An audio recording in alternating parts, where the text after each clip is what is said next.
For the working environment for divorce mediators, a lot of them are employed by mediation centers, and they're or run by the government, and some are just privately owned, as well as maintaining like private practices.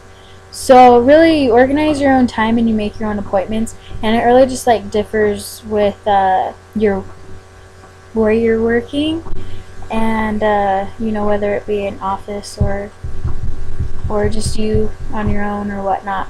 The typical stressors are, well, divorce mediators work with people who are obviously under a lot of stress, and they have to remain calm and reasonable in those situations.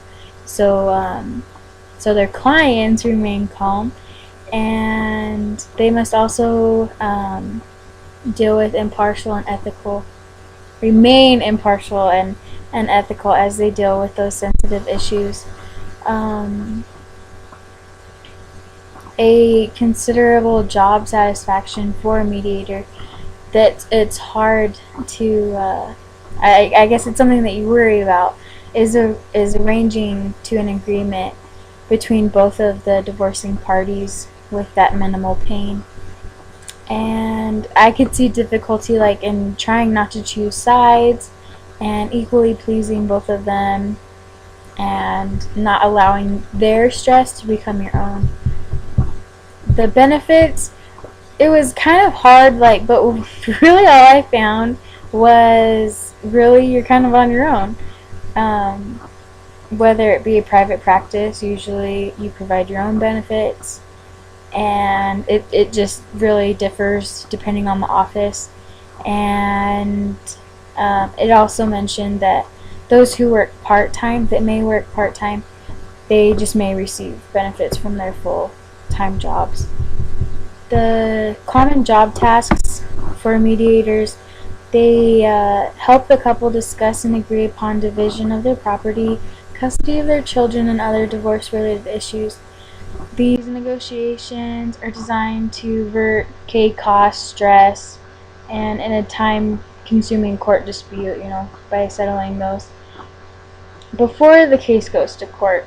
So all of that jazz. Just really meeting, and sometimes it can take up to 2 or 3 meetings to actually settle those sessions. Educational requirements. There's no degree designed specifically for mediators, but at a minimum it would be awesome if you'd have at least your bachelor's degree. That is required, along with a strong background in social work, psychology, or pre-law. Typically they are, well, I guess more so now, typically they're social workers, they're trying to go to that, or psychologists, or some are just, lawyers and mediators. But there are also training programs that have been developed to certify you to become a mediator, and I think that's it.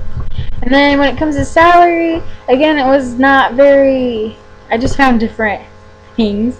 So when it comes to an hourly rate, the lowest I found was $50, and then depending on where you are, it could be to $150 to $250 or more.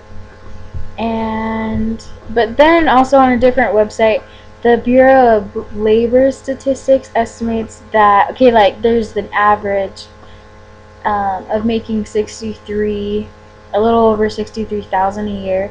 So that would be at a base of around $30 an hour. So that was a lot lower than I had found. But then on the high end of the spectrum, there's 109, almost 110,000 a year. So really, it just depends on your background and the experience that you have. So a little miscellaneous.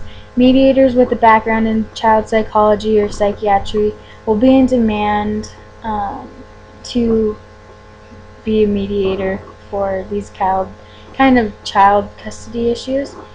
And social service agencies are adding more divorce mediators to their staffs.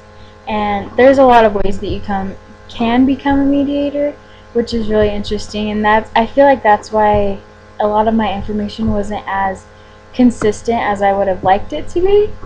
But you learn a lot. So anyway, that's all I have. Thanks.